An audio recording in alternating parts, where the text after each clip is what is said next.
Hello and welcome into another episode of Locked On Wolves. Today on the show, I want to break down a few reasons why not to panic about the Timberwolves yet. As it turns out, none of the Wolves' best players are actually playing as well as they usually play. I'll run through a few numbers for the Wolves' best players to explain why I believe that that's the case. Plus, we'll preview Wolves Magic on Wednesday night. It's all coming on the show. Welcome in. You are Locked On Wolves. You are Locked On Timberwolves, your daily Minnesota Timberwolves podcast. Part of the Locked On Podcast Network. Your team every day.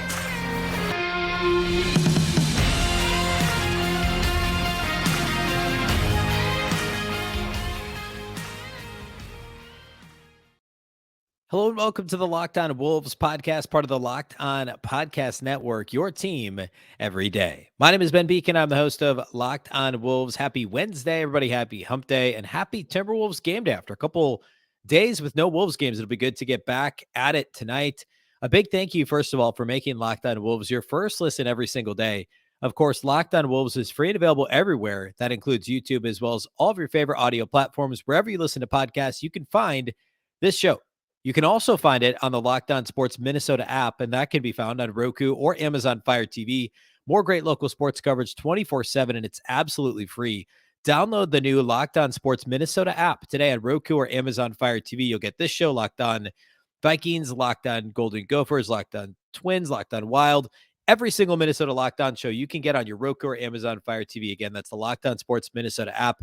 You can also follow on Twitter at Locked On T-Wolves and my account, which is at Beecken. And that's with two B's, two E's, CKEN. Okay. Wolves play tonight. They take on the Orlando Magic, currently 4-10. They lost on Monday. I want to preview that game at the end of the show today. So we'll get to that matchup. There's some things that certainly will work in the Wolves' favor, playing a team that is supposed to be one of the worst teams in the league, but also a couple of matchup-related things that I wouldn't say they concern me, but they're things to look out for as the Wolves take on the Magic Wednesday. Not to mention the fact that the Wolves tend to struggle in Orlando. It just seems like they always have a tough time. The Magic are typically bad. The Wolves, even going back, go back to the Tibbs years, and the Wolves struggled to win in Orlando then too. So at any rate, we'll get to that later. First, though, I want to talk about something that it actually came up on Monday. I was on the Locked On NBA show with Jackson Gatlin, who's also the host of Locked On Rockets. And we had the conversation actually Sunday evening. We recorded after the Wolves won in Cleveland. And it was one of the last questions that he asked me on the show. You can go listen to the segment on Monday's Locked On NBA show. The way Jackson does it on Mondays is he talks to three different hosts. He gets kind of, 8 to 10 minutes on each team that the host on three different teams, right? So he has the host for each team to show on. So obviously we spent a segment talking about the Wolves, but one of the questions he asked me towards the end was, it was something to the effect of, and I'm paraphrasing the exact question, like, what about the Wolves so far this season do you feel like most encouraged about, right? Like, what's something that you could point to say, like, hey, this team's going to be better than they are right now? And I gave him what was a pretty simple answer. And it was off the cuff. I didn't know he was going to ask me that question. It was the most obvious thing to me. And then I thought more about it, and I realized, like, hey, I was right, but there's like a lot of evidence to back this up, right? So my answer to that question is, well, none of their best players have played anywhere near as well as they typically play, or maybe put a slightly better way, more concisely. Through 14 games, the Wolves' best four players are basically playing the worst seasons of their career to date through just 14 games, and with some exceptions. But I'll throw a few numbers out here in a minute to support that claim. But it's really kind of fascinating if you think about it. And I'll set up the straw man here quick and knock it down, the argument against my argument, which is, well, what if this is going to be each of their, we play this thing out 82 games and it's the worst season of Cat's career, the worst season of D'Lo's career. Like, that's possible, I guess, right? It could be that the fit is just so terrible of this collection of players that these guys will all have the worst seasons of their career. I guess that's possible. However, a lot of things have to go right, or I guess wrong in this case, for that to be the case. You'd have to have a terrible coaching staff. I don't think that's true. I think Chris Finch is a very good coach. You'd have to have guys that genuinely don't like each other, even though the vibe's been weird around the team. I don't think that's a thing. And you have to have guys that don't have generally a clear track record of success or are certainly past their primes. And none of these guys is past their prime. Rudy's 30, but I mean, Cat turned 27 on Tuesday. Actually, he just turned 27. D'Lo, I believe, is 28. Like, we're not there, right? So like logically, it wouldn't really make sense. So I would come at this from the perspective of it's pretty unlikely that 2022, 2023 is going to be the worst season of the career, worst season in the career of, Karl-Anthony Towns, Rudy Gobert, D'Angelo Russell, and Anthony Edwards. I think that's pretty unlikely to be the case. So let's look at some of the numbers.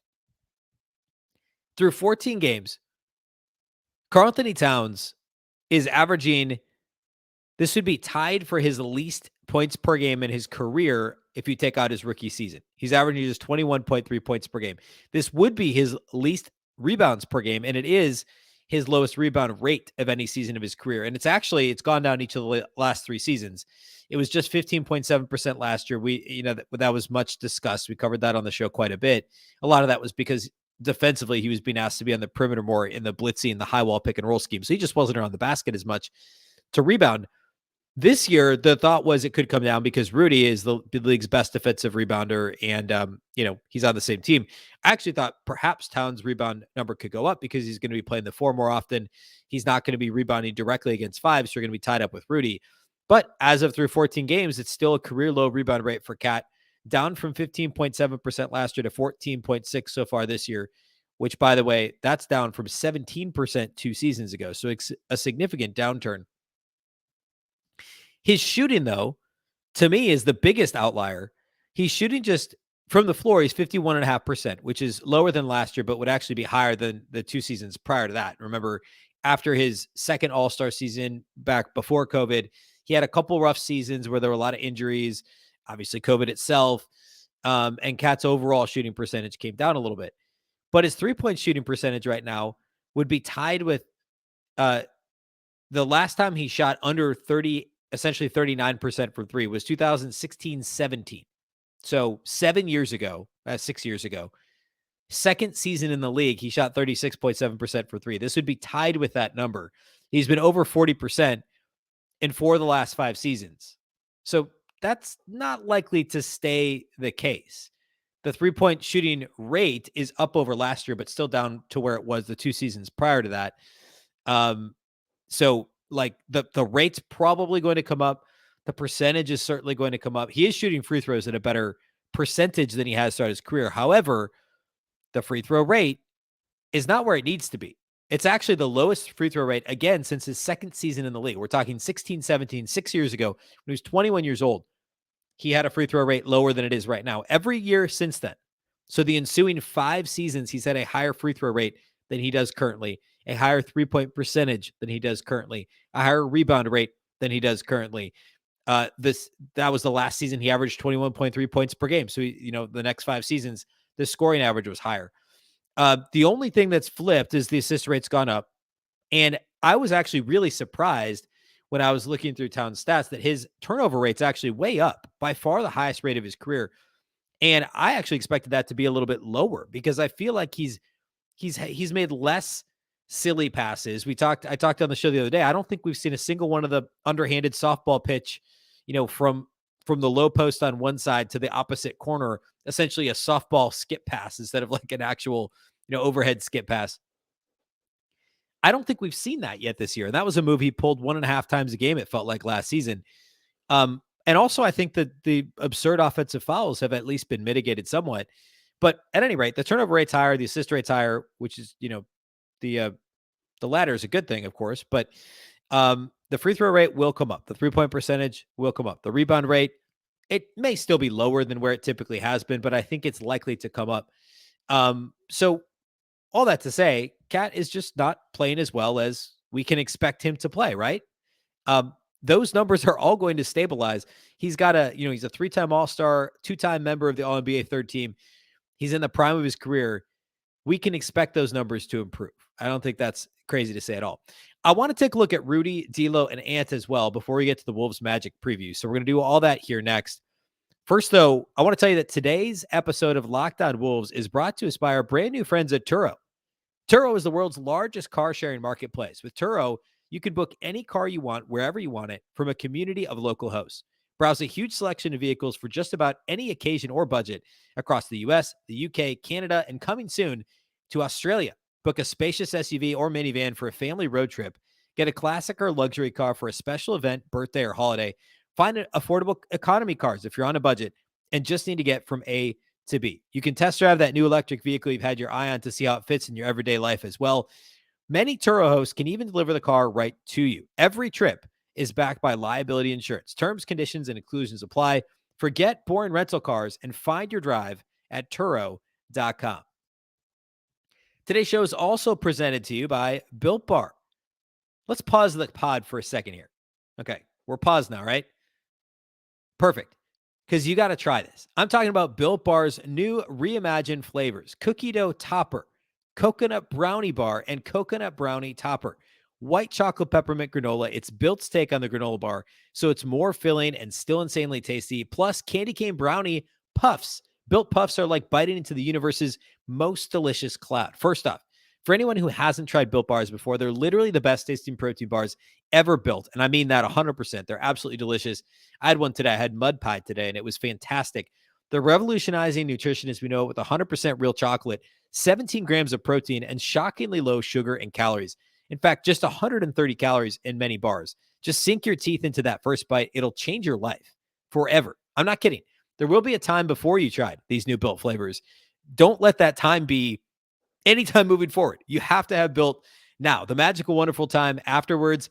You'll probably be wondering which new flavor is my favorite. An unanswerable question, to say the least. They're all unbelievable, and they're all different. So you can order a mixed box and try all 5 flavors for yourself. That's the move. I love Built Bar, and I still do that, even though I have favorite flavors, just to get a variety in there. Built. You got to try this. Get 15% off your order right now by using the code LOCKEDON15 at Built.com.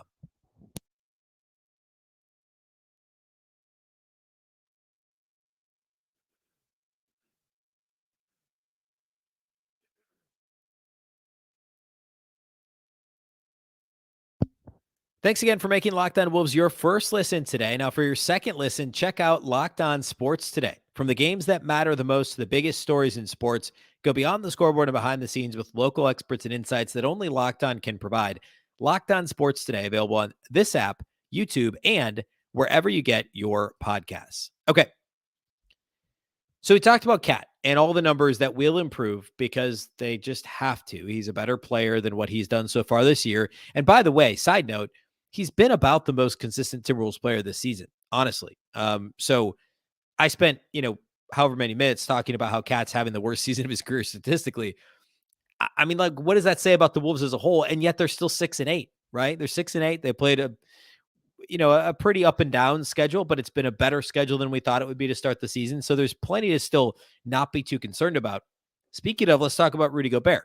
So Rudy's still the best defensive rebounder in the league. He's leading the league in rebounds per game, one of the best total rebound rates, defensive rebound rates in the league. However, there's some weird stuff going on with Rudy too. Let's start with his shooting percentage. So Rudy has led the league in field goal percentage 3 out of the last 4 seasons. And, he doesn't shoot the ball beyond 2 or 3 feet, generally speaking, although he's expanded his range for some reason a little bit this year. And by expanded his range, I just mean where he's willing to take shots, not where he should be taking shots. He's 61.6% from the field. By all accounts, that's a good number, but when you compare it to the rest of his career, that would be his lowest field goal percentage since his first full season as a starter back in 2015-16. So we're now talking 7 years ago. He's been 62% or greater every single season. In fact, he's been 66% or greater in 6 out of the last 7 seasons. 5 out of the last 6 seasons, which is nuts. So he's 5 points below where he's been for 5 out of the last 6 seasons, 61.6%, which is essentially almost an extra make per game. Pretty close to it. When he shot 67% from the field a few years ago, he may average 6 makes per game. He's averaging 5.1 now. So nearly another shot per game, which is another 2 points on his average, another 2 points for the Wolves, which marries up with the fact he's only averaging 14 points per game, which would be his lowest mark in 5 years, and tied for his lowest mark in 6 years. Second lowest mark in 6 years. He averaged 14 points per game 6 years ago, 13.5 5 years ago. But since then, he's been 14.5 to 16 points per game. So it's the field goal percentage. He's just missing some of these bunnies and shooting the ball a little further from the rim occasionally as well. That's weird. The weirder one is the block rate. By far, this is the lowest block rate to date through 14 games, or I guess 12 games that Rudy's played in, of his career. He's currently 4.4% block rate. He had a 4.8% block rate in his first All-Star season back in the COVID shortened year, the first COVID shortened year. He was 4.8%, but he was 7% a couple years ago. He's been 5.7% or greater every single other year of his career. He's had block rates of 7% or higher 3 times in his career. He's currently at 4.4%, that's a pretty big difference. I mean, like, if you want to talk about it in terms of blocks per game, which isn't the best way to measure it, but maybe helps with context, he's never been below, except for his rookie season when he played 10 minutes a game, only played half the season off the bench. Every other season, he's been at least 2 blocks per game. He's currently averaging 1.6 blocks per game. I think it's pretty unlikely that that's where Rudy finishes the season, right? The blocks are going to come up. The field goal percentage is going to come up, and therefore the points per game are going to come up. The rebound rate, I mean, like last year's was absurdly high. So, I mean, he's still 21.5% this year, which would be his worst mark in 6 seasons. But it's down from his 25% last season. His defensive rebound rate would also be his lowest mark in 6 seasons. So those numbers are they're less out of whack, but they're likely to come up as well. So Kat and Rudy, plenty of things to point out and say, hey, these things will improve over the next couple of seasons, or next several weeks, I should say. D'Angelo Russell, I feel like we had this conversation throughout last year, or at least the first part of last season. And we saw overall, I thought, D'Lo, you could argue last season, D'Angelo Russell was every bit as good as he was in his All-Star campaign in Brooklyn back in 18-19. But the shooting percentage was still down, right? He was 38.7% 2 years ago in a Wolves uniform. His first season in Minnesota, which he split with Golden State, he was just under 37%. His All-Star season in Brooklyn, he was just under 37% from 3. Last year, he dipped to 34%, which was his worst mark since his 3rd season in the league 4 years prior. This season, he's just 32.9% from 3, which is nuts. Also, his 3-point rate is down too. He's shooting less threes, and he's making a lot less of them. He's almost 6 points worse than he was 2 seasons ago. He's a full point worse than he was last year shooting threes. I think that 3-point percentage is going to come up for D'Lo. He looked much more comfortable, of course, on Sunday in Cleveland. Scored 30, had 15 in the first quarter, finished strong. But this would be his lowest 3-point percentage since 2018. His points per game, his just scoring in general, as kind of cloudy as the points per game stat is, for whatever it's worth, this would be his lowest points per game since his rookie season. 14.4 points per game. He hasn't been below 15.5 points per game since he was a rookie with the LA Lakers and played with Kobe Bryant. That's how long ago we're talking, 7 years ago.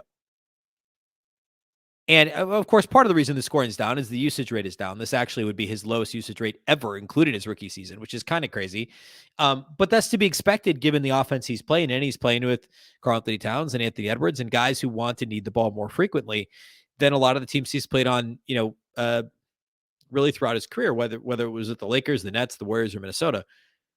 His assist rate also would be his lowest since his LA years.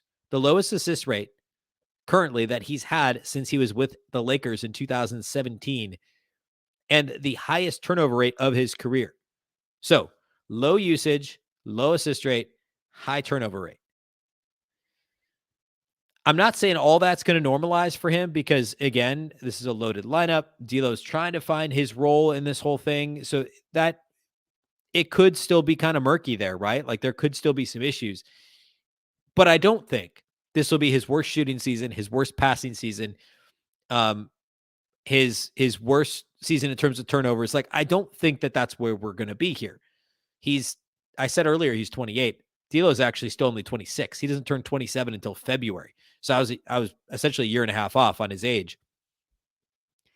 I don't think there's any way this is his worst season in all those categories. I think that's pretty unlikely. So briefly with Ant, I'm not, there's less track record for Ant to talk about, and his shooting has been so up and down. For a while, he was shooting the ball great this year from 3. Now it's down. He's shooting less threes, shooting a little more from the mid-range. He's getting to the line a little more frequently, but he's not making his free throws.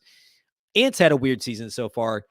I'm not ready to plant my flag on any of his stats at being better or worse than where you'd expect them to be.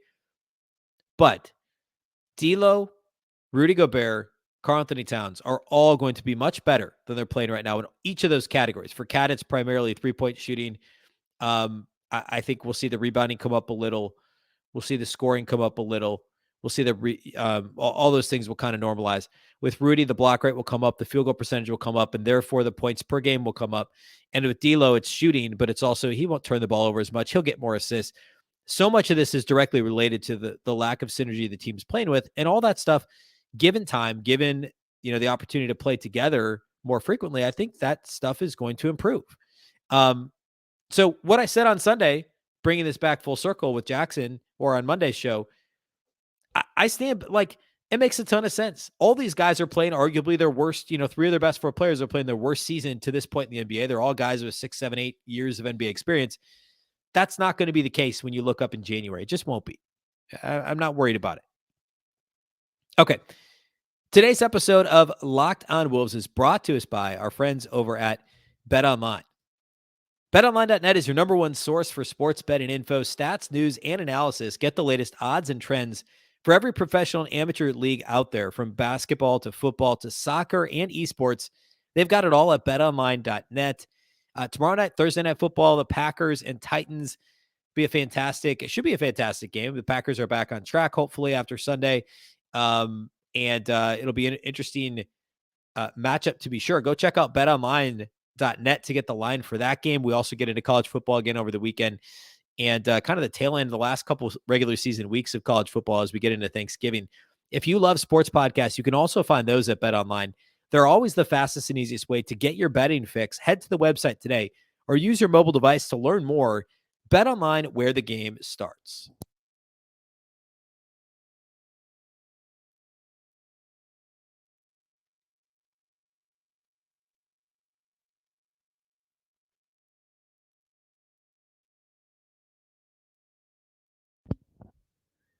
All right, let's talk Wolves Magic. So the Timberwolves take on the Orlando Magic on Wednesday night in Orlando. I mentioned off the top of the show, the Wolves always seem to struggle in Orlando. I don't know why that is. Orlando's pretty much been terrible over the last decade, save for a couple surprise, the bubble season and last year they were supposed to be better, but the Jonathan Isaac injury, among other things, were problems. I don't know. That was 2 years ago now. All that to say, the Wolves seem to struggle in Orlando for whatever reason that is. Orlando may or may not have Paolo Banchero. He's listed as questionable. He's missed the last 3 games. I believe it's an ankle. I hope Banchero plays. I'd like to watch him play against the Wolves. And, the Wolves could use whatever motivation that may or may not provide, watching the top draft pick or knowing that they're going against the top draft pick. But if Banchero doesn't play, they won 2 games without him. They had won a couple in a row until they lost on Monday to Charlotte, who, by the way, the Hornets had lost 8 straight. So Charlotte loses of 8 straight, beats Orlando minus Banchero. So if Banchero doesn't play Wednesday, this is a team that certainly the Wolves should defeat. However, a couple things I'd be a little concerned about. I mentioned this on Tuesday's show as part of a bigger conversation, not specific to this matchup, but I use Orlando as an example. Defensive rebound rate. That's something the Wolves continue to really struggle with. It's actually one of Orlando's strongest strong points. They are 6th in defensive rebound rate league-wide. They're actually higher before their game on Monday. I think they were 3rd when I pulled these numbers before, but they're 6th currently in defensive rebound rate, 8th, by the way, in offensive rebound rate. They've got, let's see, what was the stat? It was in terms of defensive rebounders. They've got 4 guys, 20% or higher defensive rebound rate. And they've got 5 guys, essentially, that are 15% or greater. You look at the Wolves roster, it's not quite that pretty. The Wolves have 2 guys, if you take out Nate Knight, who's only played in 5 games, 2 guys above 20% in defensive rebound rate, and only 3 above 15%. And the Magic had, what did I say, 5 over 15%. The Magic, again, are 6th in defensive rebound rate league-wide. The Wolves are 28th. They're now bottom 3 in defensive rebound rate. The Wolves need to rebound all 5. We've talked a lot about this. Chris Finch has talked a lot about this. The no man's land rebounds, they improved on Sunday in Cleveland as the game wore on. I think it got better, but it's Ant, Although he's done a little better this year rebounding the ball. It's Taurean Prince. It's Jordan McLaughlin's done okay for his size and position.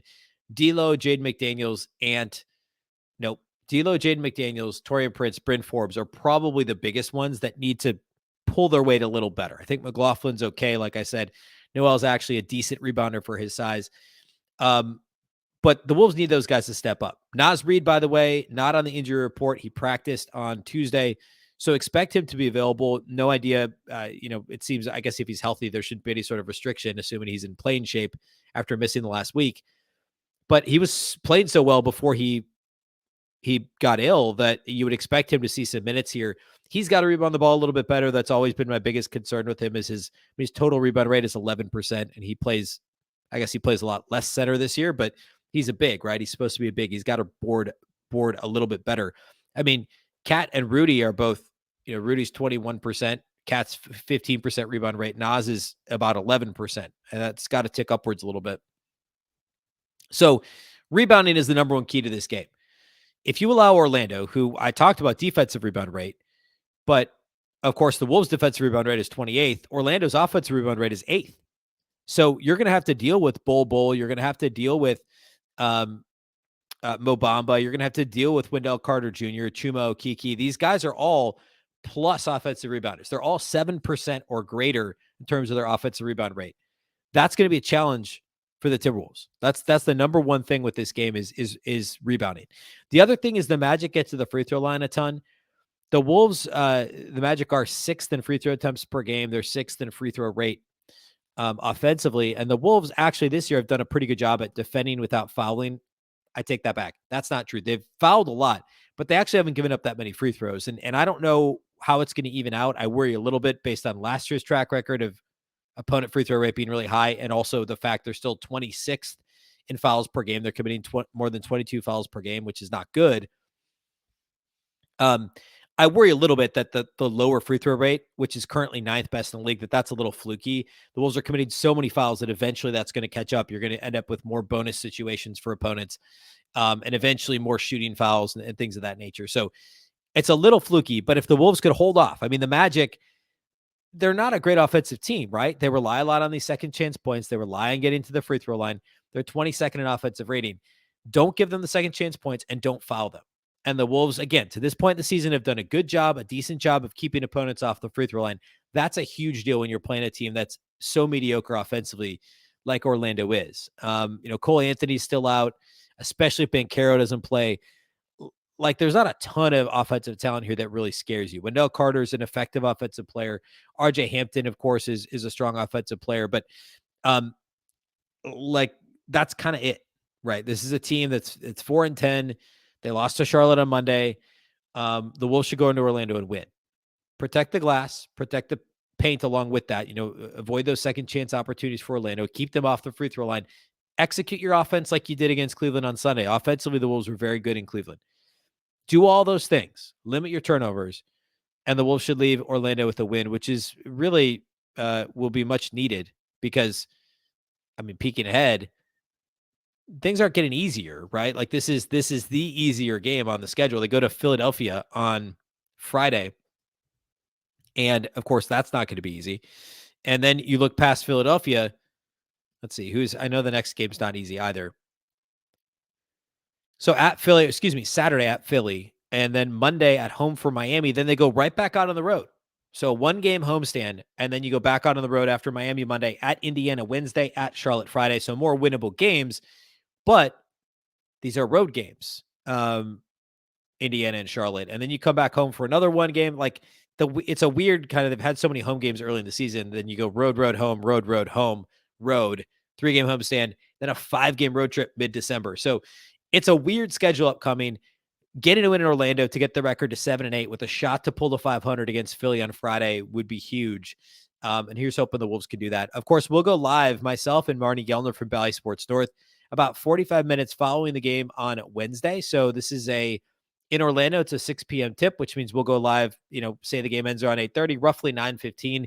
You can find that on Locked On Sports Minnesota on YouTube. So make sure you subscribe to that channel. And then after the fact, we'll post the live postcast audio on all the Locked On Wolves audio channels. So if you can't watch it live, go ahead and listen to it after the fact. We'll do a full post-game pod that we'll post early on Thursday morning as well. A big thank you to those of you that do make Locked On Wolves your first listen each and every day. Of course, you can find the show anywhere you listen to podcasts. That includes YouTube as well as all of your favorite audio platforms. You can also follow on Twitter at Locked On T-Wolves and at Beecken. That's with 2 B's, 2 E's, C-K-E-N. Of course, Locked On Wolves is part of the Locked On Podcast Network. Remember, the Locked On Network is your local experts on all the biggest stories. And a reminder that for your second listen, you can go check out the Locked On Sports Today podcast. Catch up on the biggest stories of the day in sports, plus get instant reactions, big game recaps, and the take of the day. Locked On Sports Today, available on the Odyssey app, YouTube, and wherever you get your podcasts. Once again, I'm Ben Beecken. This is the Locked On Wolves podcast, and we'll catch you next time.